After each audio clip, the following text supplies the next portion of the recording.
What's up, people? I'm Shaggy the Opinionated Hippie, and this is my top 10 favorite Funkadelic songs for those who care. I did make a Spotify playlist, so if you also want to listen to these afterwards, there'll be the link in the description. Go from 10 to 1. I'll put the list on when I'm done. Then you share yours with me, comment, all that kind of stuff. Whatever you want to do. But go listen to Funkadelic after this because it makes life better. Yeah, here we go. Number 10. From their last album, which came out in 2014. It is the opening track, Baby Like Funkin' It Up with an O. Sort of this low key, long, it's like nearly 10 minutes, like a jazz with like some low key electronic beats, with some rap, with some funk, with some great vocals. Like just, it is a tour de force to open up an album, a 3 CD, 3 hour long album. It doesn't come at you too hard. It's a nice slow simmer, but it's a nice slow simmer that pretty much says, hey man, sit back and enjoy. This album's taken you on a lot of crazy places. This is one of them. But it's just, I don't know. For an album that came out, 44 years after their debut album, this opening track, I think, is like, it's like, hey man, pay attention. We still got stuff to offer. And it's one of the reasons why I listen to at least CD1 so much, is actually the opening track on CD2 is also really, really good. Yeah, absolutely fantastic song. Baby Like Funkin' It Up. Number 9 is I'll Stay from Standing on the Verge of Getting It On. This is kind of a chiller, more like slow, groovy type thing. It's got this, and I can never remember it like when I have to, but it's got like this 4-bar like recurring like phrase that goes through that's really kind of chill. That's just like dun, dun. I don't know what it is, but like every 4 bars, it seems to like we repeat the same sort of like chord progression, and it's a kind of calm progression. It's almost like it's just kind of gently bouncing. But the guitar playing in this, it's not this like crazy shredding guitar player. It just, for the most part, like floats through the entire thing, like just cuts above it, almost like if you were to watch like a ocean metaphors come to me a lot just because water. I love water. But like if you were like had a sort of a motorboat going through some choppy water, and the somewhat calm choppy water is this like chord progression, and this boat's just kind of coming through it and like cutting through the waves and stuff like that. I don't know. It's a really cool song, really cool vibe. On the album, it works perfectly because the first 2 songs come out of the gates pretty aggressively and pretty hard, and this one kind of lets you just kind of sit back and chill. I think I like the sit back and chill vibes. I've talked about the SCOBY, I always miss the thing that measures the heatness of peppers, that there needs to be a scale for like edibles, right? For recreational chemistry that is legalized. I'll Stay is like an 8. It's one of those like sit back on the couch and just groove and enjoy life and like, and just like saturate yourself in this music. Fantastic. The exact opposite of that, also high on the scale, but a lot more aggressive, is Hit It or Quit It. Absolutely amazing. Dun, dun, dun, dun, dun, dun. Just great opening guitar riff. Absolutely sick keyboard solo in the middle that's about as funky and funk rock and aggressive as you want a keyboard solo to be. All the while, the background vocals are like, I want you to hit it or quit. I mean, it's just absolutely a deliriously fun, aggressive rock song on Maggot Brain. A perfect album. A perfect album. One of 3 songs on this list from Maggot Brain. Number 8 is Hit It or Quit It. Number 7 is the 15-minute jam, Not Just Knee Deep, off Uncle Jam Wants You. Uncle Funk Wants You. Uncle Jam Wants You. I'm going to make a Prince reference again, even though I know Prince is, well, almost contemporary with this song. It opens up with that nice late 70s Prince keyboard sound that almost, sounds like the beginning of, could be on any one of the first 3 Prince albums. And then we just go into this like really nice, pretty clean jam. Like there's not a lot of chaotic stuff going in this. It's a really nice lengthy guitar solo in here that's really tasty, but it's one of those jams where it just sounds like they were in the studio.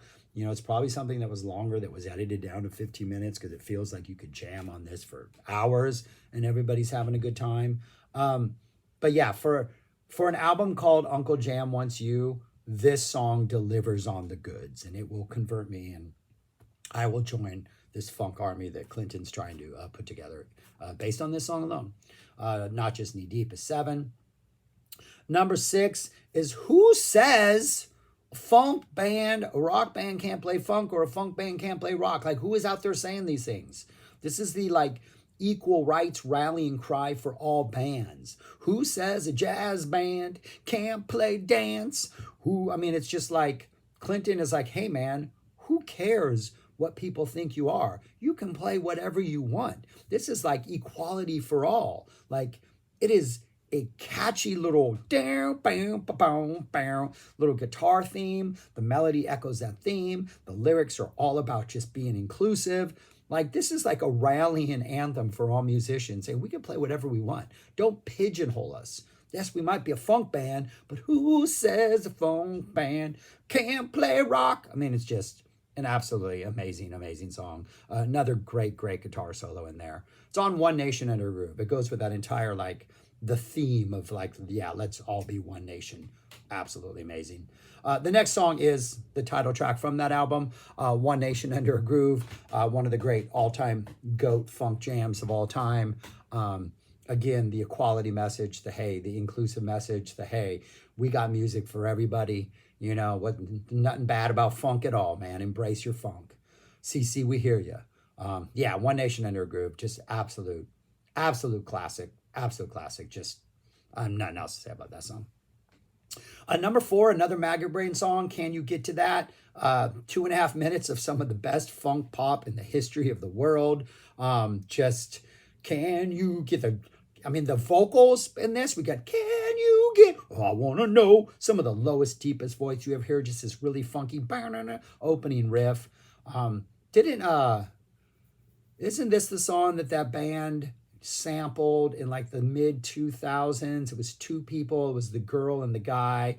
Really aggressive sort of techno guitar sounds. Gosh, I saw them live once. Didn't they sample Can You Get to That?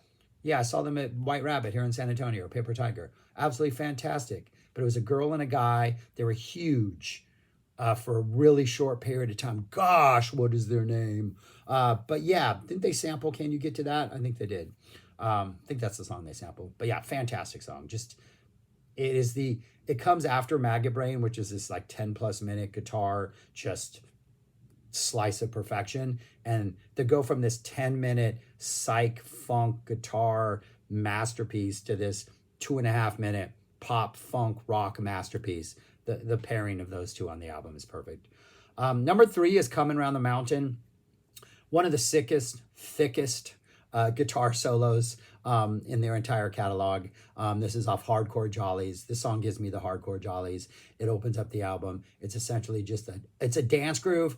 You want to dance to it. It's dance funk, and then the guitar happens. And the guitar is kind of there throughout the whole thing, but finally, like the last half of the song is just going off and shredding, and it's just like the sound of the guitar, the thickness of the tone, what's being played, the fact that it's like dance funk energy that's surrounding it, like absolutely perfect. Like, who says a funk band can't play dance music with guitar solos? Like, I hope nobody's saying that, because that would be stupid. Number 2, a little bit of like psych dark energy, March to the Witch's Castle. This is off Cosmic Slop. It starts off February 12th, 1973, the day people had prayed for. The war is over. Vietnam, not really over. We're still in Cambodia doing some bad stuff. But yeah, it's got this awesome sort of vamp that just keeps being repeated. That reminds me a lot of Ween's Tear for Eddie. I think like Tear for Eddie, it seems like they took this idea and the Maggot Brain idea and paired those together to come up with sort of the vibe of Tear for Eddie, which is Eddie being Eddie Hazel. That's their instrumental. If you haven't heard Tear for Eddie, I'll drop a link to that. I'll drop a live link to that in the comments. It is Ween's tribute to Eddie Hazel, and they nail it on all fronts. But I think March to the Witch's Castle might be the vibe that they're going for, especially when you get that sort of I think it's when you sort of change the progression midway. You have like 2 parts, but not that different. That little change up is kind of what reminds me of Tear for Eddie. But it's just a lot of narration talking about the war ending and people coming home, and like just Clinton was very, very vocally anti-war throughout his entire career, throughout all of these albums, which is fantastic. But this has an intensity to it, and that vamp is just eerie and it's compelling and it's haunting, and the title is just perfect and gives it an eerie vibe. And you can see just the instrumental part of this is like a soundtrack to like a really dark, disturbing psychological horror movie about witches or just about like, I don't know, it's war and death. It's absolutely fantastic, fantastic song. And number one, I mean, was there ever any doubt? It's Maggot Brain, the guitar solo, Eddie Hazel etching his face onto the Mount Rushmore of guitar players with this performance alone. The band keeping it simple, little production weirdness in the middle. We emerge out of that. I mean, it's shredding at its most shredding, at its most psych, at its most funk, at its most rock. It makes Jimi Hendrix wish that maybe he had dropped something like this. Like it is just, it is like one of the all-time great guitar performances ever. Like ever. It just is. It is. If you haven't heard it, it's the first song on the playlist in the thing. Check it out. And if you're not bought in by then I don't know. But yeah, that's what those 10 look like right there. Yeah, there could be 30 other ones that are fantastic. This band is amazing. But yeah, that's what I got. Let me know what your favorite songs are, comments, reviews, all that stuff. Go listen to it. If you listen to it and you've never heard those and you have thoughts, we'd love to hear those thoughts, all that kind of stuff. But that's all I got for now. Thanks for watching. Subscribe, like, share, comment, and go listen to Funkadelic, people. Go listen to Funkadelic.